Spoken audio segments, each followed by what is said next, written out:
भगवान ने, विद्वानों ने भगवान के इस प्रसंग का समाधान अच्छी तरह किया है। उन्होंने बताया है कि दिति और कश्यप कहाँ रहते थे, उनसे हिरण्याक्ष और हिरण्यकश्यपों की उत्पत्ति कैसे हुई आदि। दिति कोई साधारण स्त्री नहीं, दिति दक्ष की पुत्री है। एक दिन उसने मर्यादा का विचार किए बिना संध्या समय अपने पति कश्यप से संतान प्राप्ति की इच्छा की। इस संबंध में देश काल का विचार करना चाहिए। एकादशी हो, पूर्णिमा की तिथि हो, ग्रहण हो, सायंकाल हो, प्रातः काल का समय हो, तो संयम रखना चाहिए। इसका विचार किए बिना असंयम से जिस संतान की उत्पत्ति होती है वह उच्छृंखल होती है और धर्म तथा शास्त्रों को नहीं मानती। दिति ने धर्म के वश में होकर नहीं बल्कि काम के वश में होकर के संतान की इच्छा की। महर्षि कश्यप उस समय अग्निहोत्र में बैठकर भगवान की आराधना कर रहे थे और उसी अवस्था में दिति ने कहा कि एक तो मेरा मन काम से अत्यंत व्याकुल हो रहा है और दूसरे में सौत की संपत्ति से जल रही हूँ।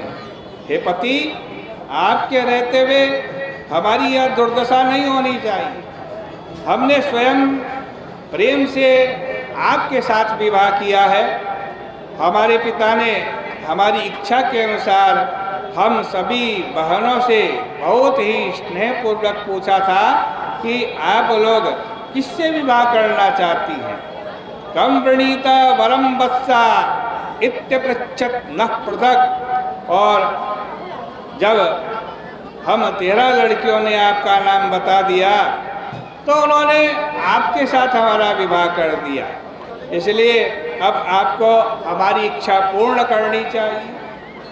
इस प्रकार जब दिति ने बहुत आग्रह किया तब कश्यप जी उसे समझाते हुए बोले कि प्रिय, तुम्हारी इच्छा तो मुझे पूर्ण करनी चाहिए, क्योंकि पत्नी ही धर्म, अर्थ, काम की सिद्धि प्रदान करती है और पत्नी के सहारे ही मनुष्य दुख सागर से पार उतर जाता है। पत्नी के लिए बहुत ही सहायक है। पति आज वज्र है, कवच है। मनुष्य काम के वश में होकर कहीं कुकर्म न कर बैठे, इसलिए ही विवाह होता है। तुम तो हमारे शरीर का आधा अंग हो, तुम्हारे ऊपर भार डालकर हम बेफिक्र रहते हैं। तुम्हारे बल से हम इंद्रिय रूपी बड़े बड़े शत्रुओं पर उसी प्रकार विजय प्राप्त कर लेते हैं जैसे किले में बैठ कर के डाकुओं पर विजय प्राप्त होती है। हम तुमसे कभी उऋण नहीं हो सकते। हम तुम्हारी कामना पूरी करने के लिए भी तैयार हैं, परंतु जरा 2 घड़ी ठहर जाओ, क्योंकि यह समय बड़ा प्रतिकूल है। इसमें शंकर जी और उनके गण भयंकर वेश में विचरण करते हैं। उनके लिए कोई अपना और पराया नहीं होता। हम उन्हीं के इच्छा के अनुसार चलते हैं। बड़ा पवित्र चरित्र है शंकर जी का। जो मनीषी अविद्या के पर्दे को हाथ डालना चाहते हैं वो शंकर जी के अनवद्य चरित्र की स्तुति करते हैं।